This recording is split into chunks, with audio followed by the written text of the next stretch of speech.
నమస్కారం. టీసాట్ వీక్షకులకు స్వాగతం.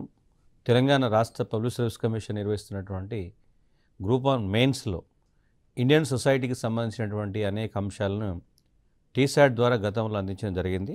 ఈరోజు కుల వ్యవస్థకు సంబంధించినటువంటి అంశాల్లో ప్రధానంగా భారతదేశంలో కుల వ్యవస్థ యొక్క ప్రభావం ఏ విధంగా ఉంటుంది అనేటువంటి దాన్ని మనం ఒకసారి కనుక పరిశీలిస్తే, సో ప్రపంచవ్యాప్తంగా ఈ కుల వ్యవస్థకు సంబంధించినటువంటి ప్రస్తావన ఎక్కడ కూడా మనకు ఇంత స్పష్టంగా ఉండదు. బట్ ఇండియన్ సొసైటీలో ప్రాచీన కాలం నుండి వర్ణ వ్యవస్థ, ఆ తర్వాత కాలంలో కుల వ్యవస్థగా రూపాంతరం చెందినటువంటి సందర్భం ఉంది. కాబట్టి నాటి నుండి మలివేద కాలంలో ప్రారంభమైనటువంటి వర్ణ వ్యవస్థ, చాతుర్వర్ణ వ్యవస్థ సమాజాన్ని 4 స్తరాలుగా విభజించి సమాజం యొక్క అవసరాలను తీర్చేటువంటి ప్రయత్నం చేసింది. ఆ తర్వాత కాలంలో ఈ వర్ణ వ్యవస్థ రూపాంతరం చెంది కుల వ్యవస్థగా మనకి కొత్తగా రూపం కనబడ్డది. సో ఆ తర్వాత కాలంలో కూడా నేటికి కూడా చూస్తే కుల వ్యవస్థ ప్రత్యక్షంగానో పరోక్షంగానో కొనసాగుతున్న సందర్భం ఉంది.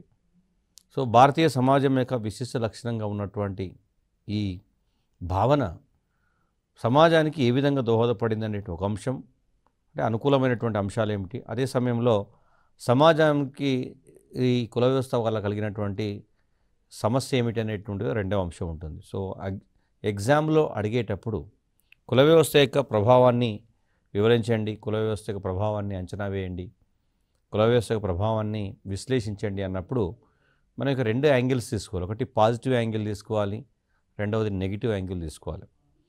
ఫస్ట్ మనం పాజిటివ్ యాంగిల్ కనుక తీసుకుంటే, ప్రతి సమాజానికి ఒక మౌలికమైనటువంటి అవసరాలు ఉంటాయి. సమాజంలో ఉండేటువంటి వ్యక్తుల యొక్క అవసరాలను తీర్చడం అనేది సమాజం యొక్క మౌలిక విధి ఉంటుంది. సమాజంలో ఉండేటువంటి వ్యక్తుల అవసరాలు తీర్చాలంటే ఆ సమాజంలో శ్రమ విభజన అనేది ఉండాలి, డివిజన్ ఆఫ్ లేబర్ అంటాం. సో దీనికి ప్రాతిపాదిక ఎలా అనేటువంటిది చాలా సంక్లిష్టమైనటువంటి అంశం. సమాజం మనుగడ సాగాలంటే, సమాజం ముందుకు పోవాలంటే, సో సామాజిక జీవనం కొనసాగాలంటే తప్పనిసరిగా శ్రమ విభజన ఉండాలి. శ్రమ విభజన ఎలా ఉండాలి అనేటువంటిది చాలా సంక్లిష్టమైన భావన. సో భారతదేశంలో సమాజం మనుగడకు అవసరమైన శ్రమ విభజన అనేది మొదట వర్ణ వ్యవస్థ రూపంలో ఆవిర్భవించింది. సో కులాలకు సంబంధించి చెప్పేటప్పుడు కుల వ్యవస్థ ఏ విధంగా ఆవిర్భవించింది అని చెప్పేటప్పుడు సో దీంట్లో మతపరమైనటువంటి భావన కూడా కనబడుతుంది. సృష్టికర్త బ్రహ్మ సమాజాన్ని సృష్టించాడని చెప్పారు. బ్రహ్మ యొక్క శరీరంలోని వివిధ భాగాలే కులాలుగా లేదా వర్ణాలుగా ఆవిర్భవించాయి. నోటి నుండి బ్రాహ్మణులు వచ్చారు, భుజాల నుండి క్షత్రియులు, ఉరుపులు తొడల నుండి వైశ్యులు, పాదాల నుండి శూద్రులు వచ్చారు అనేటువంటి భావన ఉంది. ఇలా మానవ శరీరంలో ఉండేటువంటి వివిధ భాగాలు ఎట్లయితే శరీరముకి ఉపయోగపడుతున్నాయో అట్లా సమాజంలో ఉండేటువంటి వివిధ వర్ణాలు, ఈ చాతుర్వర్ణ వ్యవస్థలో ఉండేటువంటి వర్ణాలు సమాజం యొక్క అవసరాలు తీర్చేటువంటి ప్రయత్నం చేస్తాయి. దాంట్లో మిగతా 3 వర్ణాలు మనకి బ్రాహ్మణ, క్షత్రియ, వైశ్య అనేటువంటి 3 వర్ణాలు ఒక రకమైన జీవనాన్ని కలిగి ఉంటే శూద్రులు మరొక రకమైన జీవనాన్ని కలిగి ఉండేవారు. ముఖ్యంగా 3 వర్ణాలకు సంబంధించి ప్రత్యేకమైనటువంటి విధులను పేర్కొన్నప్పటికీ శూద్రుల విషయంలో ప్రత్యేకమైనటువంటి విధులు లేకపోవడం వల్ల కేవలము మిగతా 3 వర్ణాలకు సేవలు అందించడం అనేటువంటిదే ప్రధానమైనటువంటి అంశంగా ఉండేది. సో ఈ నేపథ్యంలో ప్రభావాన్ని మనం అంచనా వేసేటప్పుడు, ప్రభావాన్ని మనం విశ్లేషించేటప్పుడు అనుకూల ప్రభావాన్ని ఫస్ట్ చూసేటువంటి, కుల వ్యవస్థ వల్ల కలిగినటువంటి అనుకూలమైనటువంటి ప్రభావం ఏమిటి, పాజిటివ్ ఇంపాక్ట్ ఏమిటి అనేది మనం చూసే ప్రయత్నం చేస్తే, సో దీంట్లో కొన్ని మౌలికమైనటువంటి అంశాలను చూడాలి. ఫర్ ఎగ్జాంపుల్, కులం అనేది వ్యక్తి యొక్క అవసరాలన్నింటినీ తీరుస్తుంది అంటాం. సో వ్యక్తి యొక్క అవసరాలు ఏముంటాయి, మౌలికమైన అవసరాలు ఏమున్నాయి అంటే జనరల్గా ప్రతి వ్యక్తికి వివాహం అనేటువంటిది ఒక మౌలికమైనటువంటి అవసరం. కాబట్టి వివాహానికి సంబంధించి జీవిత భాగస్వామిని కుల వ్యవస్థ అందిస్తుంది. ఇప్పటికీ అందుకే మ్యారేజ్ బ్యూరోస్ ఏవైతున్నాయి, మ్యారేజ్కి సంబంధించి చెప్పేటప్పుడు కులాల ప్రాతిపాదికన మ్యారేజ్ బ్యూరోస్ కనబడతాయి. అంటే కుల వ్యవస్థ అనేటువంటిది వ్యక్తి యొక్క మౌలిక అవసరమైనటువంటి వివాహానికి సంబంధించినటువంటి సమస్యకి పరిష్కారం చూపుతుంది. అంటే జీవిత భాగస్వామికి సంబంధించిన సమాచారాన్ని ఇస్తుంది, జీవిత భాగస్వామిని అందిస్తుంది అనేటువంటిది ప్రధానమైనటువంటి అంశంగా ఉంటుంది. సో అంతేకాకుండా అనేక మరొక ఏమిటంటది జనరల్గా ఉపాధి, వివాహం తర్వాత ఉపాధికి సంబంధించి చెప్పటం. సో కులము వ్యక్తికి అవసరమైనటువంటి ఉపాధిని కూడా కులవృత్తి రూపంలో అందిస్తుంది. అది వంశ పారంపర్యం కొనసాగుతుంది. దానిలో అనేక రకాల అంటే తరతరాలుగా చేపడుతున్నటువంటి వృత్తి ఏదైతుందో అది జీవనోపాధిని కల్పిస్తుంది. సో అది లైఫ్ అంతా కూడా ఆ వృత్తిపైన ఆధారపడి కొనసాగుతుంది. ఒక రకంగా కులాన్ని గుర్తుపట్టేటువంటి అంశంగా ఉంటుంది. ఇప్పుడు మనకి కులాల పేర్లు కూడా చూస్తే కులాల పేర్లు కూడా వారు చేసేటువంటి వృత్తి ఆధారంగా కనబడుతుంది. మనం ఒక్కొక్క వృత్తిని ఏ వృత్తిని అయితే చేస్తున్నారో ఆ వృత్తి పేరుతోనే ఆ వర్గాన్ని లేదా సమూహాన్ని గుర్తించేటువంటి అంశం కనబడుతుంది. సో కాబట్టి మౌలికంగా ఇదే కాకుండా కులము వ్యక్తికి సంబంధించినటువంటి ఇతర అవసరాలు, రాజకీయ అవసరాలు అనుకోండి, కుల పంచాయతీ వ్యవస్థ ఉంటుంది. మతపరమైన అవసరాలు అనుకుంటే ప్రతి కులానికి ఒక కుల దైవం ఉంటుంది. సో వాళ్ళ ఆ కుల దైవాన్ని పూజించేటువంటి ఆచారం ఉంటుంది. సో కాబట్టి కుల వ్యవస్థకు సంబంధించి చెప్పేటప్పుడు వ్యక్తి యొక్క అవసరాలన్నింటినీ కూడా తీర్చేటువంటి ఒక బలమైనటువంటి సామాజిక సంస్థ అనేటువంటి దీంట్లో ప్రధానంగా గుర్తుపెట్టుకోవాలి. దాంతోపాటు వ్యక్తికి సమాజంలో సామాజిక అంతస్తును అందిస్తుంది. సోషల్ స్టేటస్ ఏదైతే ఉందో, జనరల్గా భారతదేశంలో సామాజిక అంతస్తు అనేటువంటి పదం చూస్తే జన్మతః సంక్రమిస్తుంది. యాక్చువల్గా బై బర్త్ ఈ సామాజిక అంతస్తు నిర్ణయించు. సో ఏ కులంలో అయితే జన్మిస్తారో ఆ వ్యక్తికి ఆ సామాజిక అంతస్తు నిర్ణయించబడుతుంది. అది జీవితాంతం కొనసాగుతుంటుంది. కాబట్టి జీవితకాలంలో సామాజిక అంతస్తును మార్చుకునేటువంటి అవకాశం ఉండదు. అంటే కులాన్ని మార్చుకునేటువంటి అవకాశము కనపడదు. కాబట్టి బహుశా ప్రతి వ్యక్తి యొక్క ఐడెంటిటీ అనేది, ఒక గుర్తింపు అనేటువంటి దానికి మనం అంతస్తు అనేటువంటి పదాన్ని ఉపయోగిస్తాం. సమాజంలో కొన్ని కులాలు ఉన్నతమైన అంతస్తును, మరికొన్ని కులాలు నిమ్నమైన అంతస్తును కలిగి ఉండటం అనేది వివాదాస్పదంగా మారింది. ఈ అంతస్తు పరంగా ఉన్నటువంటి తేడాలే మనకి సామాజిక అసమానతల రూపంలో కనబడతాయి. సోషల్ ఇన్ఈక్వాలిటీస్ అంటాం. సామాజిక అసమానతలు ఈరోజు ప్రభుత్వం కల్పిస్తున్నటువంటి అనేక రకాల సదుపాయాలు, రిజర్వేషన్లు, ప్రభుత్వ పథకాలు ఇవన్నీ కూడా ఈ సామాజిక అసమానతలను నిర్మూలించేటువంటి ప్రయత్నంగా చూడాలి. అంటే కుల వ్యవస్థ వ్యక్తికి సంబంధించినటువంటి సామాజిక అంతస్తును అందించినప్పుడు దీంట్లో ఉన్నత నిమ్న అనేటువంటి తర్వాత కృత్రిమంగా సృష్టించబడ్డటువంటి భావనలు మాత్రమే. వాస్తవంగా ప్రతి కులానికి ఒక అంతస్తు ఉంటుంది. అది గౌరవమైన అంతస్తే ఉంటుంది అని గుర్తుపెట్టుకోవాలి. కాబట్టి ఈ రకంగా చూసినప్పుడు ఐడెంటిటీ, గుర్తింపు అనేది తప్పనిసరిగా ప్రతి వ్యక్తికి ఉండాలి. దాంతోపాటు ఒక అంతస్తు ఉండాలి, ఒక స్టేటస్ ఉండాలి. తర్వాత కులానికి సంబంధించి చెప్పేటప్పుడు కులంలో సహకారం తప్పనిసరిగా కనబడుతుంది. కుల సభ్యుల మధ్య కోఆపరేషన్ ఉంటుంది. లేదా కష్ట సుఖాల్లో ఒకరికొకరు సహకారం చేసుకుంటారు. అదేవిధంగా సహోదరత్వం, బ్రదర్హుడ్ కూడా కనబడుతుంది. మనకు సహకారం ఉంటుంది, సహోదరత్వం కూడా కులమే కల్పిస్తుంది. కాబట్టి ఒక కులానికి చెందినటువంటి వ్యక్తి ఏదైనా ఆపదలో ఉన్నాడు, ఇబ్బందుల్లో ఉన్నాడంటే మిగతా కులాలకు చెందిన మిగతా కుల సభ్యులు ఎవరైతే ఉన్నారో అదే కులానికి చెందినటువంటి మిగతా కుల సభ్యులు ఆ వ్యక్తికి సహాయపడేటువంటి గుణాన్ని కలిగి ఉంటారు. అది కులం యొక్క మౌలిక లక్షణంగా చెప్పే ప్రయత్నం చేస్తాం. సో ఇలా కులం అందించినటువంటి ఈ సపోర్టు, కుల వృత్తులు జనరల్గా వ్యక్తికి జీవనోపాధిని అందించాయని చెప్పాం. బట్ పరోక్షంగా ఈ ప్రభుత్వంపై ఆధారపడేటువంటి అవసరాన్ని తగ్గిస్తాయి. ఈరోజు ఉద్యోగాల కోసం జరుగుతున్నటువంటి పోటీ ప్రపంచం ఏదైతుందో, ఒకప్పుడు ఈ ప్రభుత్వ ఉద్యోగాలు లేవు, ప్రభుత్వపరమైనటువంటి యంత్రాంగం లేదు. అప్పుడు మరి ఎవరు వీళ్ళ యొక్క అవకాశాలను కల్పించారు అన్నప్పుడు సమాజము కులవృత్తుల ఆధారంగా వారికి జీవనోపాధిని అంటే ఇప్పుడు అందుకే చాలా సందర్భాల్లో ప్రభుత్వం కూడా ఈ మధ్య కాలంలో తెలంగాణ రాష్ట్ర ప్రభుత్వం కూడా గమనిస్తున్నారు. సో చేప పిల్లల పంపకం కావచ్చు, అట్లాగే గొర్రెల పంపిణీ, బర్రెల పంపిణీ ఇట్లాంటివి కులవృత్తులకు సంబంధించినటువంటి ఆ పథకాలను ప్రవేశపెట్టడంలో ఉన్నటువంటి ఉద్దేశం ఏంటంటే ఒక రకంగా వారు ప్రభుత్వంపై ఆధారపడేటువంటి అవసరాన్ని కొంత తగ్గించి వారు స్వయం సమృద్ధితో వారి స్వశక్తితో వారి కులవృత్తులను నమ్ముకొని కూడా గౌరవంగా జీవించేటువంటి అవకాశాన్ని ప్రభుత్వము కల్పించేటువంటి ఉద్దేశంతో అనేక కుల వృత్తులను ప్రోత్సహించేటువంటి పథకాలను రూపొందించేటువంటి ప్రయత్నం జరుగుతున్నది.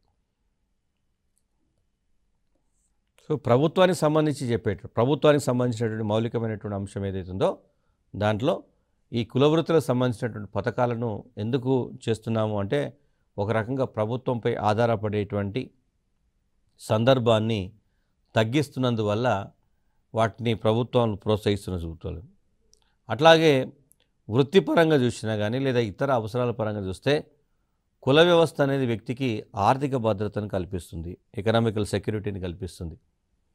సో ఎకనామికల్ సెక్యూరిటీ, ఆర్థికపరమైనటువంటి భద్రత, సో దీని ద్వారా జనరల్గా ప్రతి వ్యక్తికి సామాజిక భద్రత, ఆర్థిక భద్రత అనేది తప్పనిసరిగా ఉండాలి. సో ఇప్పుడంటే మనకి విద్య, తర్వాత ఉద్యోగాలు, ప్రైవేట్ కానీ ప్రభుత్వ ఉద్యోగాలు ఉన్నాయి. మరి ఒకప్పుడు ఈ ప్రాచీన కాలంలో వర్ణ వ్యవస్థ, కుల వ్యవస్థ ఉన్నటువంటి సమయంలో అప్పుడు ఎవరు ఆర్థిక భద్రతను కల్పించారు అంటే కుల వ్యవస్థే వ్యక్తులకు ఆర్థిక భద్రతను కల్పించినటువంటి సందర్భం ఉంది. కాబట్టి ఈ రకంగా చూసినప్పుడు కుల వ్యవస్థ వల్ల చాలా ప్రయోజనాలు ఉన్నాయి అనేటువంటి భావన. సో కులంలో అనేక మార్పులు వస్తుండొచ్చు, బట్ ఇక్కడ ప్రధానంగా మనం గుర్తుపెట్టుకోవాల్సింది ఏంటంటే ఆనాటి కాలంలో కుల వ్యవస్థ సమాజానికి ఏ విధంగా ఉపయోగపడిందని. సో ఈ ఆర్థిక భద్రతను కల్పించినట్టు అవసరాన్ని అప్పుడు జాజిమానీ వ్యవస్థ అనే ఒక వ్యవస్థ ఉండేది. ఈ జాజిమానీ వ్యవస్థలో మనకి ప్రతి సమాజంలో, ప్రతి గ్రామీణ ప్రాంతంలో ప్రతి సమాజంలో కూడా ఒక బలమైనటువంటి కులము, యజమాన్య కులం ఉండేది. దాని తర్వాత అనేక ఉపకులాలు ఉండేవి.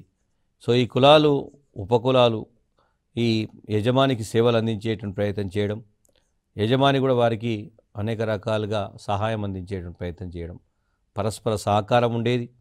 అట్లాగే వీరికి ఏదైనా ఆర్థికపరమైనటువంటి సమస్య వచ్చినప్పుడు యజమాని వారికి సహాయం చేసేటువంటి సందర్భం ఉంది. ప్రభుత్వం ఎట్లయితే లోన్స్ ఇస్తున్నదో అట్లాగే ఆర్థికపరమైనటువంటి సబ్సిడీలు అందిస్తున్నదో ఒకప్పుడు యాజమాన్య వ్యవస్థలో యాజమాన్య కులాలు చేసేటువంటి సందర్భం ఉండేది. సో కాబట్టి ఆర్థిక భద్రతను ప్రభుత్వము ఇప్పుడు ప్రజలకు అనేక రూపాలు ఎట్లయితే కల్పిస్తున్నదో, ఇప్పుడు దళిత బంధు రూపంలో కావచ్చు, లేదా పెన్షన్ల రూపంలో కావచ్చు, సో అనేక రూపాల్లో ప్రభుత్వము ఈరోజు పేదలకు ఆర్థిక భద్రతను కల్పించేటువంటి ప్రయత్నం చేస్తుంది, సామాజిక భద్రతను కల్పించేటువంటి ప్రయత్నం చేస్తుంది. ఒకప్పుడు ఈ అంశాన్ని ఎవరు చేసేవాళ్ళు అంటే కుల వ్యవస్థ చేసింది అనేటువంటి విషయాన్ని స్పష్టంగా మనము అర్థం చేసుకోవాలి. అట్లాగే ఒకసారి కనుక చూస్తే సో ఈ కుల వ్యవస్థ అనేది వారసత్వంగా ఉన్నటువంటి వృత్తిని అది తర్వాత తరానికి కూడా అందించేటువంటి ప్రయత్నం చేస్తుంది.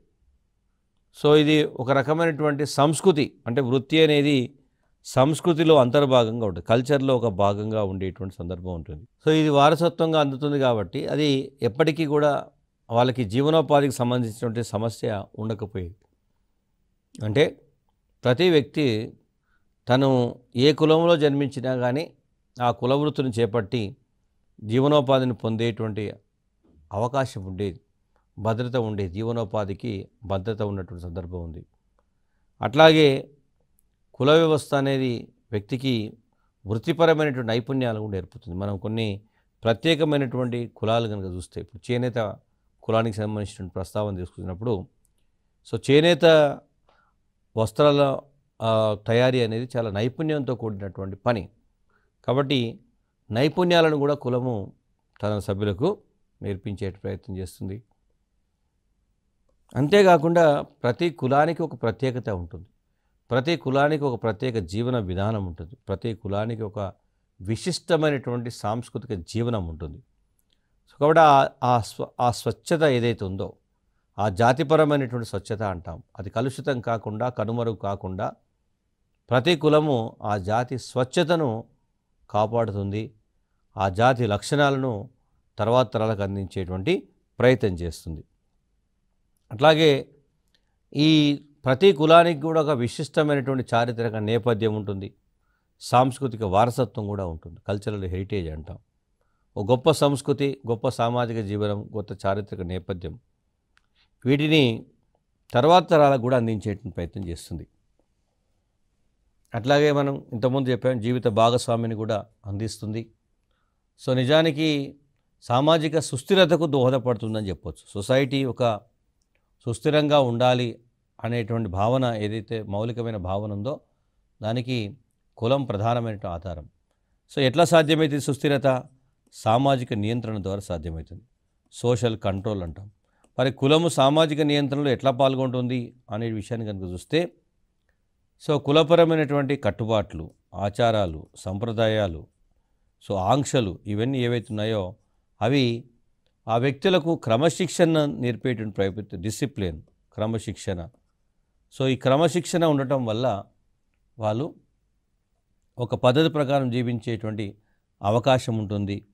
వాటి సామాజిక నియంత్రణ, సోషల్ కంట్రోల్ అనేది ఒక రకంగా ఇప్పుడు మనం లా అండ్ ఆర్డర్, శాంతి భద్రతకు సంబంధించినటువంటి విషయాన్ని ప్రభుత్వం చట్టపరంగా రాజ్యాంగబద్ధంగా ఎట్లయితే చేస్తున్నదో, ఒకప్పుడు కుల వ్యవస్థ ఒక రాజ్యాంగంగా పరిగణించబడింది. అంటే ఆ కులానికి సంబంధించినటువంటి వివాదాలు తలెత్తినా, ఆ కులానికి ఏదైనా ఇబ్బంది కలిగినా కానీ ఆ కులంలో ఉండేటువంటి కుల పెద్దలు ఎవరైతే ఉన్నారో వాటికి పరిష్కార మార్గాలను చూపించేటువంటి ప్రయత్నం చేసేవారు.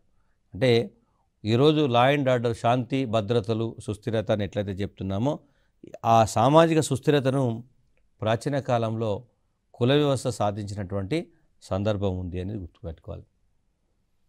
సో ఇది ఒక రకంగా సమాజానికి మౌలికమైనటువంటి అవసరం. అంటే సమాజాన్ని ఒక క్రమశిక్షణయుతమైనటువంటి వాతావరణంలో సుస్థిరంగా ముందుకు తీసుకెళ్లాల్సినటువంటి మౌలికమైనటువంటి భావన ఏదైతుందో దానికి కుల వ్యవస్థే ప్రధానమైనటువంటి ఆధారం అనేటువంటి విషయాన్ని స్పష్టంగా అర్థం చేసుకోవాలి. సో అంతేకాకుండా కుల వ్యవస్థ వ్యక్తులకు సంబంధించి చూస్తే వ్యవస్థకు మొత్తం వ్యవస్థను ఒక డిసిప్లిన్ మేనర్లో తీసుకెళ్లేటువంటి ప్రయత్నమే కాకుండా వ్యక్తులకు సంబంధించి చూసినప్పుడు మానసిక స్థిరత్వాన్ని అందిస్తుంది అని చెప్తున్నాం. అట్లాగే సంపూర్ణమైనటువంటి మానసిక ప్రశాంతతను కూడా అందిస్తుంది. ఎట్లా అంటే ప్రతి కులానికి ఒక కులదైవం ఉంటుంది, కులదైవం అంటాం. సో ఆ కులదైవము అంటే కులపరమైనటువంటి ఆచారాలు, మతాలు, పండుగలు, ఉత్సవాలు ఇవి నిరంతరం జరుపుకోవడం ద్వారా వారికి ఒక సంపూర్ణమైనటువంటి మానసిక ప్రశాంతత నెలకొంటుంది. అంటే వాళ్ళకి ఏ రకమైనటువంటి ఆపద వచ్చినా ఆ కులదైవము కాపాడుతుంది అనేటువంటి ఒక భరోసా, ఒక నమ్మకం అనేది స్పష్టంగా ఉంటుంది. కాబట్టి సో వీరు అంటే ఆయా కులాలకు సంబంధించినటువంటి వ్యక్తులు ఒక మానసికమైనటువంటి స్థిరత్వాన్ని కలిగి ఉంటారు. ఇది ఇక్కడ గమనించాల్సింది ఏంటంటే ప్రతి కులంలో ఉండేటువంటి వ్యక్తులు ఈ మానసిక ప్రశాంతతను, అట్లాగే సంపూర్ణమైనటువంటి మానసిక ప్రశాంతతను, స్థిరత్వాన్ని కనుక కలిగి ఉంటే ఓవరాల్గా సమాజము నియంత్రణలో ఉండేటువంటి సందర్భం, కంట్రోల్లో ఉండేటువంటి సందర్భం ఉంటుంది. అట్లాగే మనం ఇంతకుముందు చెప్పాను, కులపరమైనటువంటి కట్టుబాట్లు కావచ్చు, ఆంక్షలు, నియమాలు ఇవన్నీ కూడా ఏం చేస్తాయంటే వ్యక్తుల యొక్క ప్రవర్తనను నియంత్రించేటువంటి ప్రయత్నం చేస్తాయి. అంతేకాకుండా ప్రతి కులం కూడా ఒక నైతిక ప్రవర్తనను ప్రబోధిస్తుంది. మోరల్ బిహేవియర్ అంటాం. అంటే ఈ విధంగా ఉండాలి, ఈ విధంగా ఉండకూడదు అనేటువంటి నైతిక ప్రవర్తన, మోరల్ బిహేవియర్ అవుతుందో దాన్ని తీర్చిదిద్దేటువంటి ప్రయత్నం చేస్తుంది. సో ఫలితంగా సమాజము ఒక నియంత్రితమైనటువంటి వాతావరణంలో కొనసాగేటువంటి అవకాశం ఉంటుంది. అట్లాగే అనేక మంది సామాజిక శాస్త్రవేత్తలు ఈ కుల వ్యవస్థ ఎట్లా ఉపయోగపడుతుంది అనేటువంటి దాని అంశంపైన విస్తృతమైనటువంటి పరిశోధన చేశారు. అంటే కుల వ్యవస్థ వ్యక్తులకు సంబంధించినటువంటి అవసరాలతో పాటుగా సమాజానికి సంబంధించిన అవసరాలను ఏ విధంగా తీరుస్తుందనే విషయాన్ని అనేక మంది సామాజిక శాస్త్రవేత్తలు విభిన్న రకాల అధ్యయనాల ద్వారా వివరించే ప్రయత్నం చేశారు. దాంట్లో ప్రధానంగా మజుందార్ అనేటువంటి సామాజిక శాస్త్రవేత్త ఇచ్చినటువంటి వివరణ ప్రకారం చూస్తే ఈ హిందూ సమాజంలో, ఇండియన్ సొసైటీకి సంబంధించి హిందూ సమాజంలో సమిష్టి జీవనము, ఒక కలెక్టివ్ లైఫ్ అనేది ఉంటుంది. తర్వాత ఐక్యత, యూనిటీ అనేటువంటి భావనలను కేవలము కుల వ్యవస్థ ద్వారానే సాధ్యమైంది. సో అందరూ కలిసి ఒక సమిష్టి జీవనాన్ని కలిగి ఉండాలి. కామన్ లైఫ్, అట్లాగే వ్యక్తుల మధ్య ఒక ఐక్యత, యూనిటీ. సో సమిష్టి జీవనము, ఒక కలెక్టివ్ లైఫ్ కానీ యూనిటీ కానీ ఇవి కుల వ్యవస్థ ద్వారా అందించబడుతున్నాయి. కాబట్టి సో భారతదేశంలో కుల వ్యవస్థ చాలా విశిష్టమైనటువంటి ఒక సామాజిక సంస్థగా, యూనిక్ సోషల్ ఇన్స్టిట్యూషన్గా పరిగణించబడ్డట్టు సందర్భం ఉంది. సో ప్రయోజనాల పరంగా చూసినప్పుడు కుల వ్యవస్థకు అనేక ప్రయోజనాలు ఉన్నాయి అనేటువంటిది మనకు చాలా స్పష్టంగా అర్థమవుతుంది. అదే విషయాన్ని అనేక మంది సామాజిక శాస్త్రవేత్తలు కూడా నిర్ధారించినట్టు సందర్భం ఉంది. సో నిజానికి హిందూ సమాజంలో ఈ శ్రమ విభజన డివిజన్ ఆఫ్ లేబర్ అనేది ప్రతి సమాజానికి అవసరం. దాంట్లో హిందూ సమాజానికి సంబంధించి చెప్పేటప్పుడు శ్రమ విభజన అనేది కుల వ్యవస్థపై ఆధారపడి జరిగిందని చెప్తాం, based on the caste system. So దీనిలో సమాజం ముందుకు కొనసాగాలంటే ఈ శ్రమ విభజన అనివార్యం. సో దీంట్లో విభిన్న కులాలు వేరువేరు వృత్తులను చేపట్టడం ద్వారా మొత్తం సమాజం యొక్క అవసరాలు తీర్చేటువంటి అవకాశం ఉంటుంది. ఇప్పుడు ఇట్లా సపరేట్గా లెక్కబట్టి మనకు కులాలు కనుక వేరువేరుగా లేకపోయి ఉంటే సమాజం యొక్క అవసరాలు తీర్చేటువంటి సందర్భం ఉండకపోయేది. సో విభిన్న కులాలు విభిన్న రకాల వృత్తులను చేపట్టడం ద్వారా ఓవరాల్గా సమాజం యొక్క అవసరాలు తీరుతున్నాయి, అంటే వ్యక్తుల యొక్క అవసరాలు తీర్చేటువంటి ప్రయత్నం జరుగుతుంది. సో ఒకసారి కనుక బ్యాక్గ్రౌండ్ చూస్తే భారతదేశంలో వర్ణ వ్యవస్థ మలివేద కాలంలో ఆవిర్భవించిందని చెప్తున్నాం. సో మలివేద కాలంలో ఆవిర్భవించినటువంటి వర్ణ వ్యవస్థ తర్వాత కాలంలో కుల వ్యవస్థగా రూపాంతరం చెందింది. ప్రాచీన కాలంలో హిందూ సమాజానికి సంబంధించి కుల వ్యవస్థ భారతీయ సమాజం యొక్క మౌలికమైన సంస్థగా ఉంది. తర్వాత కాలంలో జరిగిన పరిణామాలు ఏంటి? మధ్యయుగంలో అరబ్బుల దండయాత్ర, ఇస్లాం మతం యొక్క ప్రభావం కావచ్చు, అట్లాగే ఆధునిక కాలంలో మోడర్న్ టైం కనుక చూస్తే క్రైస్తవ మతాల యొక్క ప్రభావం కావచ్చు. సో ఇవి కొంతవరకు హిందూ మతాన్ని బలహీనపరిచి మత మార్పిడులకు ప్రయత్నం చేశారు. జనరల్గా ఇక్కడ కాన్సెప్ట్ ఏంటంటే మనకు ప్రత్యామ్నాయ మతాన్ని ప్రజలకు అందుబాటులోకి తీసుకురావడం ద్వారా చాలామంది స్వచ్ఛందంగా ఈ వేరువేరు మతాల్లోకి మార్పిడి చెందారు. అట్లాగే కొన్ని మతాలు మత మార్పిడి జరగడం ద్వారా కలిగే ప్రయోజనాల గురించి ప్రయత్నం చేశాయి. అంటే మతానికి సంబంధించి చెప్పేటప్పుడు మతానికి సంబంధించినటువంటి అంశంలో మత మార్పిడులు కొన్ని స్వచ్ఛందంగా జరిగాయి, కొన్ని ప్రలోభాలకి కొంత అవకాశాన్ని కల్పిస్తామనేటువంటి సందర్భం కావచ్చు. ఓవరాల్గా వేరువేరు మతాల్లోకి వెళ్ళినప్పటికీ ఆ మతాలకు సంబంధించి ఆ వ్యక్తులకు సంబంధించిన కుల వ్యవస్థ మాత్రము వాటిని ఐక్యంగా ఉంచేటువంటి ప్రయత్నం చేసింది. సో మనం మతపరమైనటువంటి జీవనంలో విభిన్న మార్గాన్ని ఎంచుకున్నప్పటికీ, వేరే మార్గాన్ని ఎంచుకున్నప్పటికీ కుల వ్యవస్థకు సంబంధించి మాత్రము ఐక్యత అనే మనకు ఐక్యంగా ఉన్నటువంటి సందర్భం ఉంది. వాళ్ళు ఎన్ని మతాలు ప్రభావితం చేసినా, ఎన్ని మతాలు ఈ దేశంలోకి వచ్చినా కానీ ఐక్యత అనేది మాత్రం స్పష్టంగా కనబడుతుంది. సో ఇక్కడ వచ్చినటువంటి ఐక్యత వల్లనే భారతదేశంలో సామాజిక రాజకీయ సుస్థిరత అనేది సాధ్యమైంది. సోషల్ పొలిటికల్ స్టెబిలిటీ అనేటువంటి పొలిటికల్ స్టెబిలిటీ అనేటువంటిది ఎట్లా సాధ్యమైంది అంటే ఈ క్యాస్ట్ సిస్టమ్ ఏదైతే ఉందో అది ఐక్యంగా ఉండటం వల్ల, అంటే అన్ని వర్గాలను ఐక్యంగా ఉంచడం వల్ల రాజకీయ సుస్థిరత, సామాజిక సుస్థిరత ఏర్పడ్డటువంటి సందర్భం ఉంది. సో పాజిటివ్ డైమెన్షన్ కనుక చూడగలిగితే క్యాస్ట్ అనేది మనము ఒక సమాజం యొక్క మౌలికమైనటువంటి సంస్థే కాకుండా సమాజం మనుగడకు అవసరమైనటువంటి అనేక ఆధారాలను కులమే అందిస్తున్న సందర్భం ఉంది. నిజానికి దీని మీద అనేక మంది సామాజిక శాస్త్రవేత్తలు, అంటే కుల వ్యవస్థ పైన అనేక మంది సామాజిక శాస్త్రవేత్తలు అధ్యయనం చేశారు. సో ఈ అధ్యయనం తర్వాత మనకి స్పష్టంగా అర్థమైంది ఏంటంటే కుల వ్యవస్థను ఒక శాస్త్రీయమైనటువంటి సామ్యవాదం అని పేర్కొన్నారు. ఇందులో చాలా స్పష్టత కనబడుతుంది. ఒక సైంటిఫిక్ సోషలిజం అంటున్నాడు. సో దీంట్లో అందరికీ సమానమైనటువంటి హక్కు ఉంటుంది అని చెప్పేటువంటి ప్రయత్నం చేయడం, ఆ కులానికి సంబంధించిన సంపద కావచ్చు, అధికారం కావచ్చు. అట్లాగే భారతీయ సమాజ నిర్మితికి కుల వ్యవస్థ ఒక మూల స్తంభం అంటుంది. అంటే ఇది మెయిన్ పిల్లర్ లాగా ఉంది. భారతీయ సమాజాన్ని గుర్తుపట్టడానికి దోహదపడేటువంటి ప్రధానమైనటువంటి అంశంగా ఉంది. భారతదేశానికి మాత్రమే పరిమితమైన ఒక ప్రత్యేకమైనటువంటి భావనగా కుల వ్యవస్థ ఉంది అనే విషయాన్ని అనేక మంది సామాజిక శాస్త్రవేత్తలు వివరించినటువంటి సందర్భం ఉంది. దీంట్లో కొంతమంది శాస్త్రవేత్తలు కనుక చూస్తే సర్ హెన్రీ కాటన్ అనేటువంటి సామాజిక శాస్త్రవేత్త ఏమంటున్నాడంటే, ఈ ప్రాచీన కాలంలో ఉన్నటువంటి కుల వ్యవస్థ హిందూ సమాజానికి అనేక విధాలుగా సేవలు అందించింది అంటాడు. సో ప్రాచీన కాలంలో ఉన్నటువంటి కుల వ్యవస్థ హిందూ సమాజానికి అనేక విధాలుగా సేవలు అందించింది. మనం ఇంతకుముందు డిస్కస్ చేసినటువంటి సందర్భాన్ని ఒక సామాజిక శాస్త్రవేత్త చెప్పినటువంటి వివరణ ప్రకారం చూసినప్పుడు మళ్ళీ ఒకసారి కన్ఫర్మేషన్ చేసుకునే ప్రయత్నం. అదేవిధంగా ఆధునిక కాలంలో కూడా కుల వ్యవస్థలో ముఖ్యంగా వ్యక్తులలో ఒక సంఘీభావాన్ని క్రమశిక్షణను పెంపొందిస్తారు. నేటికి కూడా ఒక యూనిటీని, ఒక డిసిప్లిన్, ఒక క్రమశిక్షణను కులం అందిస్తున్నట్టు సందర్భం ఉంది. ఒక రకంగా కుల వ్యవస్థ హిందూ సమాజానికి రాజ్యాంగం వంటిదని కూడా చాలామంది సామాజిక శాస్త్రవేత్తలు పేర్కొన్నటువంటి సందర్భం ఉంది. అంటే ఇక్కడ కాన్స్టిట్యూషన్ అనేటువంటి పదాన్ని ఉపయోగించడంలో ఉన్న ఉద్దేశం ఏంటంటే, భారతీయ సమాజంలో అంటే ఇక రాజ్యాంగం, ఇప్పుడు మనం చూస్తున్న రాజ్యాంగం లేని కాలంలో, రాజ్యాంగం లేని సమాజాల్లో, అంటే ఇప్పుడు ఉన్నటువంటి ఆధునిక ప్రభుత్వాలు లేనటువంటి సమాజాల్లో కులమే ఒక రాజ్యాంగంగా పరిగణించబడింది అనేటువంటి అంశాన్ని స్పష్టంగా మనం అర్థం చేసుకోవాలి.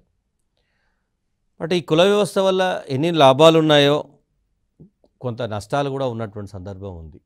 దాంట్లో ప్రధానమైనటువంటి నష్టం ఏంటంటే అంటరానితనం. సో ముఖ్యంగా కింది కులాలు సామాజికంగా వెలికి గురయ్యారు. షెడ్యూల్ కులాలు, దళితులు అనేక రకాలుగా ఇబ్బంది పడ్డారు. అంటే కుల వ్యవస్థ వల్ల అగ్రకులాలు ఎక్కువ ఆనందాన్ని పొందాయి, దళిత కులాలు ఎక్కువ విషాదాన్ని అనుభవించాయనేటువంటిది మనకు చారిత్రక నేపథ్యాన్ని బట్టి చూస్తే అర్థమవుతున్నది.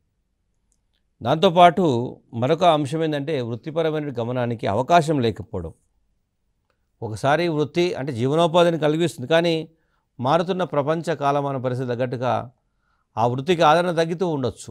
ఇప్పుడు పారిశ్రామికీకరణ ద్వారా అనేక రకాల కుల వృత్తులు బలహీనపడ్డాయి. సో బట్ ఇక్కడ వీళ్ళు ఏం చేస్తున్నారు, వేరే వృత్తికి చేపట్టే అవకాశం లేదని చెప్తారు. తర్వాత మరొక అంశం ఏంటంటే కర్మ సిద్ధాంతాన్ని నమ్మడం. అంటే వృత్తిపరమైనటువంటి మార్పుకు అవకాశం లేదు. కర్మ సిద్ధాంతాన్ని నమ్మడం ద్వారా మనం కర్మ ఫలితమే, సో ఈ వృత్తిలో ఎందుకు ఉన్నామంటే అది కర్మ యొక్క ఇంపాక్ట్ అనేటువంటి భావన తీసుకోవడం ద్వారా కింది కులాలు తమ కర్మ వల్ల నిమ్న కులంలో జన్మించామని భావించడం ద్వారా వారి మానవ వనరులు వినియోగంలోకి రాకపోవడం వల్ల సామాజిక అభివృద్ధి అనేది కుంటుపడుతున్నటువంటి సందర్భము కనబడుతున్నది. అట్లాగే కుల వ్యవస్థలో కులతత్వం అనేటువంటి ఒక సమస్య బయలుదేరింది.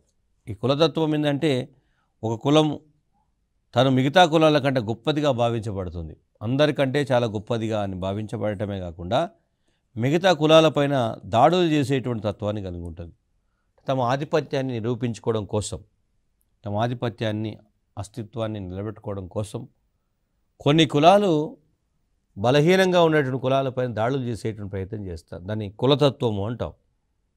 సో ఇది మాత్రము సామాజిక అస్థిరతకి, సామాజిక సంక్షోభానికి కారణమయ్యేటువంటి సందర్భం ఉంది కులతత్వం అనేది. అట్లాగే కుల వ్యవస్థ వల్ల సామాజిక అసమానతలు పెరుగుతున్నాయి. సో ప్రభుత్వాలు యాక్చువల్గా సామాజిక సమానత్వం కోసం పోరాటం చేస్తున్న సందర్భం ఉంది.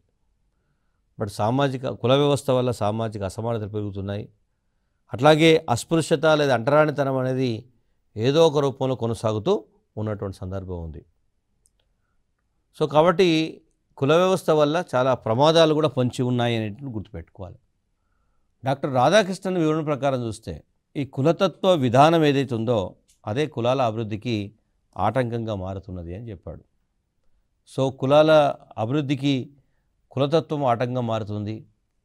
అంతేకాకుండా సామాజిక వివక్షత, దోపిడీ ఇట్లాంటి అవమానాల వల్ల కింది కులాలు, ఇప్పుడు అండరాని అస్పృశ్య కులాలు, నిమ్న కులాలు ఏవైతున్నాయో అవి మత మార్పులకు దోహదపడుతుంది. అందుకే చూడండి, చాలా సందర్భాల్లో మనము క్రైస్తవ మతానికి మారినటువంటి వారిని కనుక చూస్తే, క్రైస్తవ మతానికి మారిన వాళ్ళలో ఎక్కువగా షెడ్యూల్డ్ కులాలకు చెందినటువంటి వాళ్ళు ఉన్నారు, దళితులు ఎక్కువగా ఉన్నారు. క్రైస్తవ మతంలోకి ఎందుకు వెళ్ళారు అనే సందర్భం చూస్తే ఇక్కడ సామాజిక దోపిడీ, సామాజిక అవమానాలు ఉన్నప్పుడు గత్యంతరం లేక మరో మతాన్ని ఆశ్రయించారు. తత్ఫలితంగా మతపరమైన ఘర్షణలు తలెత్తుతున్నాయి. సో ఈ నేపథ్యాన్ని కనుక మనం చూస్తే అంటే ఇక్కడ గమనించాల్సినటువంటి అంశం ఏంటంటే, ఇక్కడ మనం గమనించాల్సిన ప్రధాన అంశం ఉంది. సో భారతదేశంలో కుల వ్యవస్థ స్థిరంగా లేదు, నిరంతరం మార్పు చెందుతూనే ఉంది. అదే విషయాన్ని ఎంఎన్ శ్రీనివాస్ అనేటువంటి సామాజిక శాస్త్రవేత్త కూడా. సో భారతదేశంలో కులము అనేక రూపాల్లో తన ప్రభావాన్ని చూపుతున్నది. ఆధునిక భారతదేశంలో మరికొన్ని కులాలు ముఖ్యంగా తమ రాజకీయ అధికారాన్ని ప్రదర్శించడం కోసం ఆధిక్య కులాలుగా, డామినెంట్ క్యాస్ట్గా కొనసాగుతున్నటువంటి సందర్భం ఉంది. కులపరమైనటువంటి రాజకీయాలు పెరుగుతున్నటువంటి సందర్భం ఉంది అనే విషయాన్ని ఎంఎన్ శ్రీనివాసు దక్షిణ భారతదేశంలో కుల వ్యవస్థపై అధ్యయనం చేసి వివరించినటువంటి సందర్భం కూడా ఉంది.